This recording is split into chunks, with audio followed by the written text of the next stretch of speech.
আজকের আমরা যে টপিকটি নিয়ে ডিসকাস করব মডিউল 5 এর ট্রেড প্র্যাকটিক্যাল থেকে single line diagram of 33/11 KV substation. একটি সাবস্টেশনে আমরা যদি যাই 33,000 ভোল্ট থেকে 11,000 ভোল্টেজের সাবস্টেশনে কী কী অ্যারেঞ্জমেন্ট থাকে বা আমাকে যদি একটা সাবস্টেশন বানাতে হয় তাহলে তার জন্য আমাকে কীভাবে বানাতে হবে, ওকে।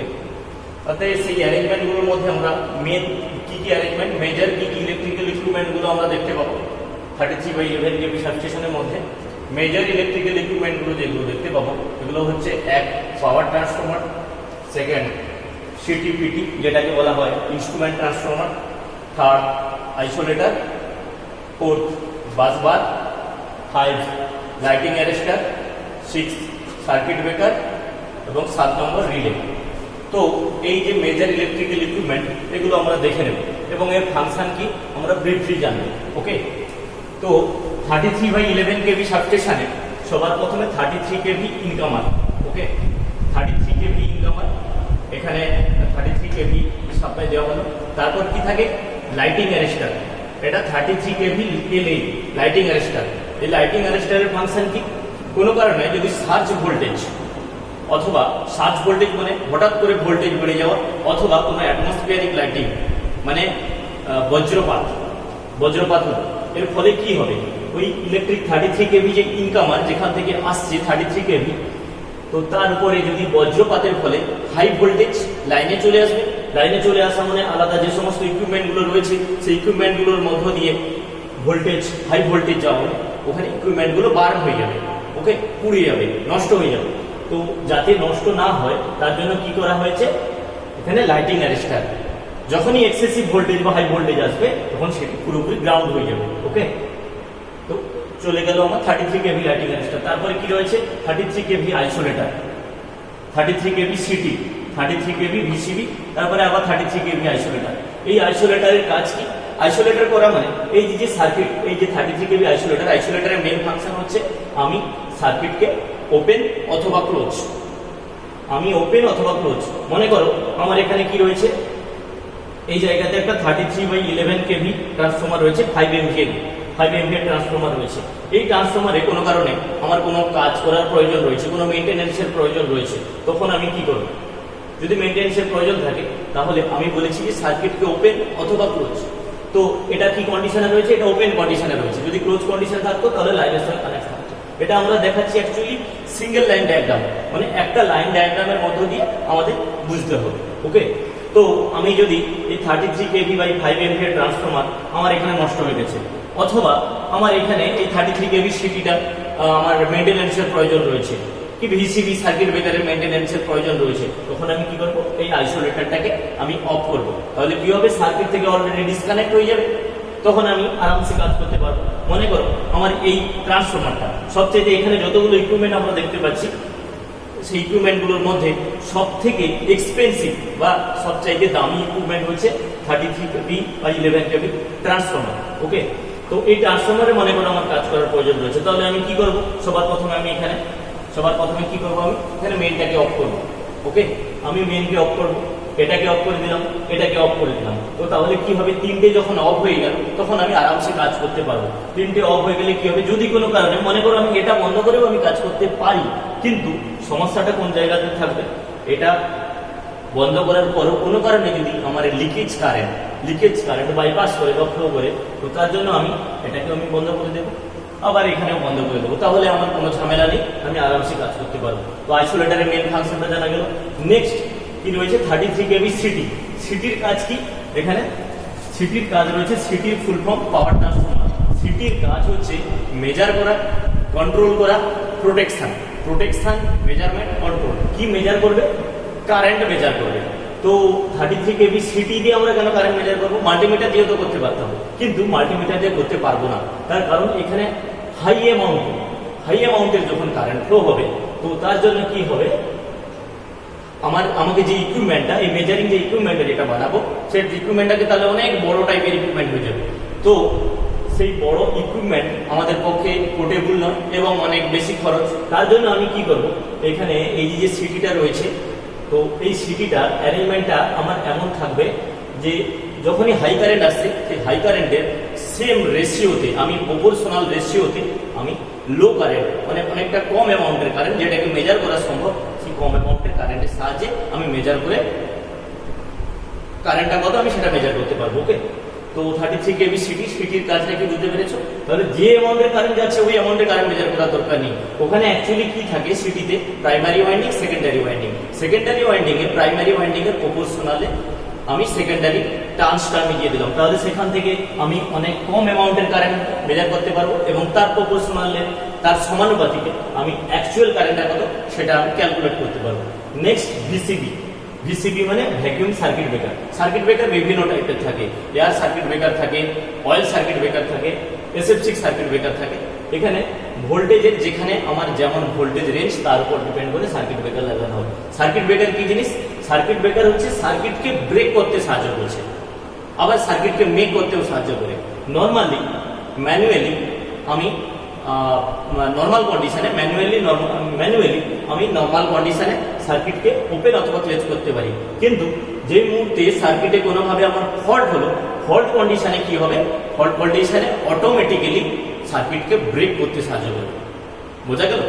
সার্কিট ব্রেকারের কাজ হচ্ছে ফল্ট কন্ডিশনে অটোমেটিক্যালি সার্কিট ব্রেক করবে, আর আমার নর্মাল কন্ডিশনে আমি ম্যানুয়ালি সার্কিট ওপেন অথবা ক্লোজ আমি করতেই পারি। ওকে, তাহলে সার্কিট ব্রেকারের ফাংশন জানা গেল। নেক্সট 33 কেভি আইসোলেটর রয়েছে 33 কেভি আইসোলেটর। ওকে, তারপর রয়েছে 33 কেভি বাস বার। 33 কেভি বাস বার আমার কেন রয়েছে?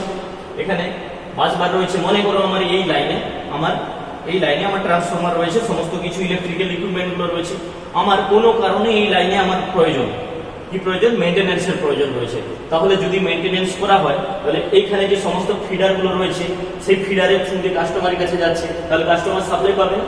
যদি এই লাইনটা যদি আমি মেইনটেনেন্স করি কাস্টমার তাহলে সাপ্লাই পাবে না। তার জন্য আমি একটা স্পেয়ার বানিয়ে নেব, আমি সেম বাস বার অ্যারেঞ্জমেন্ট দিয়ে তার জন্য আমি একটা স্পেয়ার বানিয়ে নেব।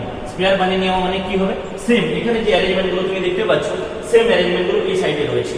যদি কোনো কারণে আমার এই লাইনে মেইনটেনেন্স হচ্ছে তখন আমি কি করব?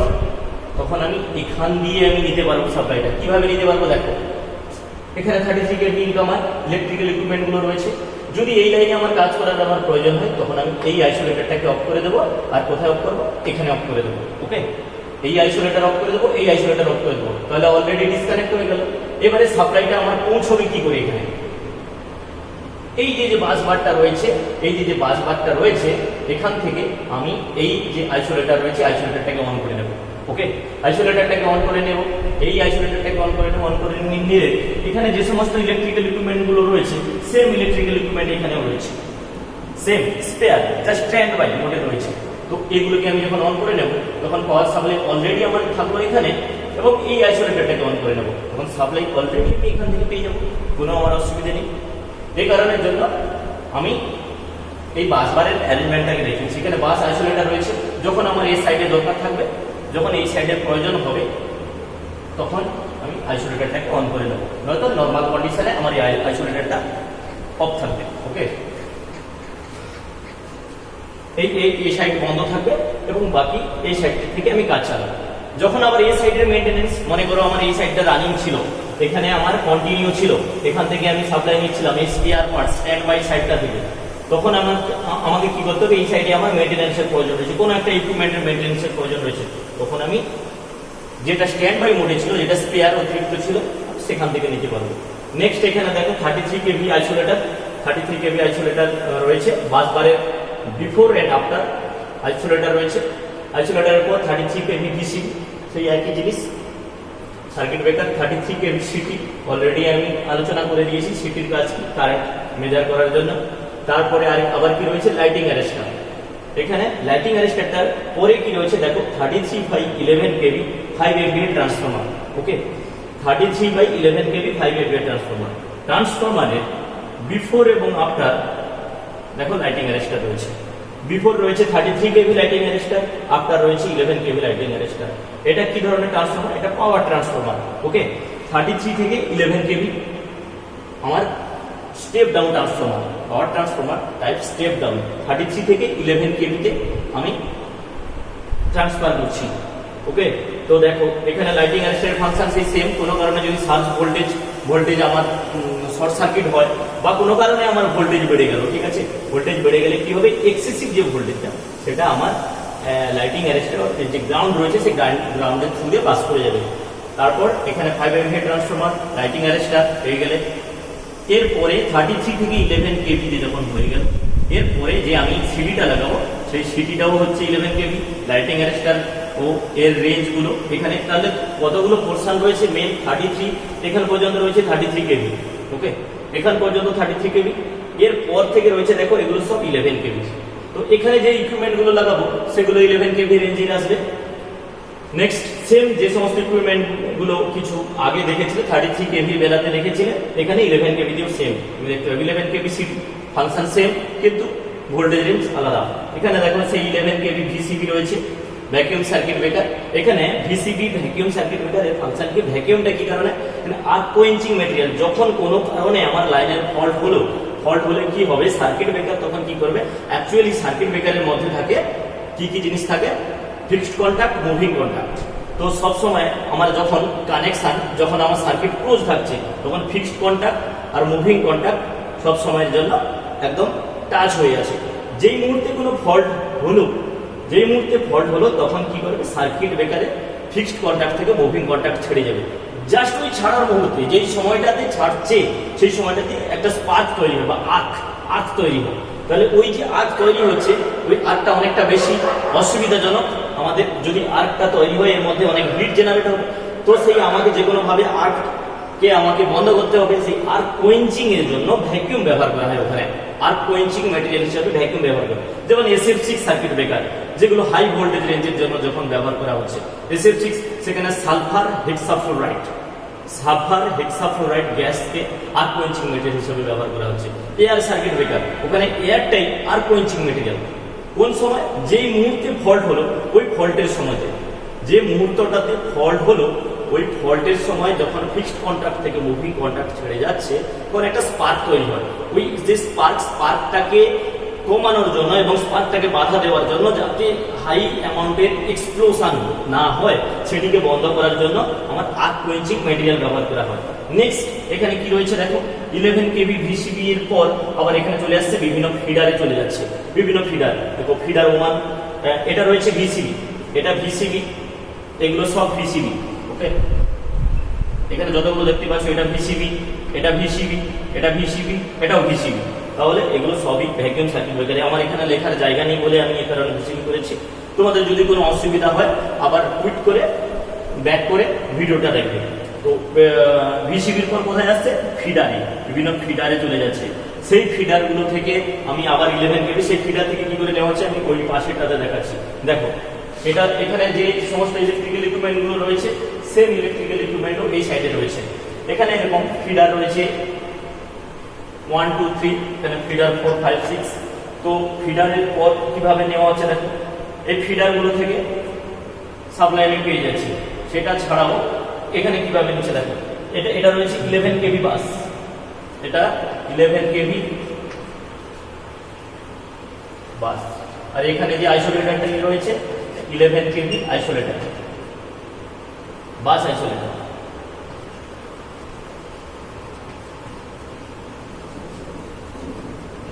ওকে, এই যে 11 কেভি যে বাসটা রয়েছে, 11 কেভি বাস থেকে আমি কি করছি, এই বাস আইসোলেটর থেকে এখানে একটা ট্রান্সফরমার লাগিয়ে দিয়েছি। মনে করো আমাদের ডোমেস্টিক সাপ্লাইয়ের প্রয়োজন, অথবা কোনো কমার্শিয়ালি যে সমস্ত স্পাইস মিল গুলো অপারেট হচ্ছে সেগুলো অপারেট করার জন্য আমরা তো ডাইরেক্ট 11 কেভি দিয়ে চালাতে পারবো না। তো তার জন্য কত ভোল্টেজের প্রয়োজন, 415 ভোল্টেজের প্রয়োজন।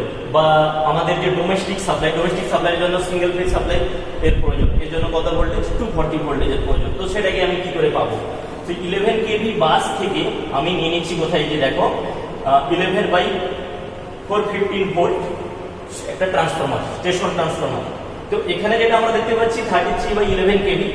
তো যে জায়গাতে রয়েছে যে সাবস্টেশন 33/11 কেভি সাবস্টেশন, ওই সাবস্টেশনের আমার লাইটের প্রয়োজন। ওই সাবস্টেশনগুলোতে যে সমস্ত ইলেকট্রিক্যাল ইকুইপমেন্ট বা লাইট সেগুলো তো প্রয়োজন। তো সেটা আমি কি করে পাবো, তার জন্য কি হচ্ছে, 11 কেভি বাস থেকে আমি একটা ট্রান্সফরমার বসিয়ে দেবো ওখানে 11/415 ভোল্ট স্টেশন ট্রান্সফরমার, যেটা হচ্ছে স্টেপ ডাউন ট্রান্সফরমার, ওই ট্রান্সফরমারটাকে বসে নিলে ওখান থেকে আমি আমার ইলেকট্রিক্যাল ইকুইপমেন্টগুলোকে ব্যবহার করতে পারবো। বাস এটাই। তো এখানে তো আমরা সমস্ত ইকুইপমেন্ট দেখতে পেলাম, পাওয়ার ট্রান্সফরমার দেখতে পেলাম, সিটিপিটি দেখতে পেলাম, আইসোলেটারও দেখতে পেলাম, বাস বার দেখতে পেলাম, লাইটিং অ্যারেস্টার দেখতে পেলাম, সার্কিট ব্রেকার দেখতে পেলাম, বাট রিলেটা তো দেখতে পেলাম না। তো তাহলে সেই রিলের ফাংশনটা কি সেটা বলছি।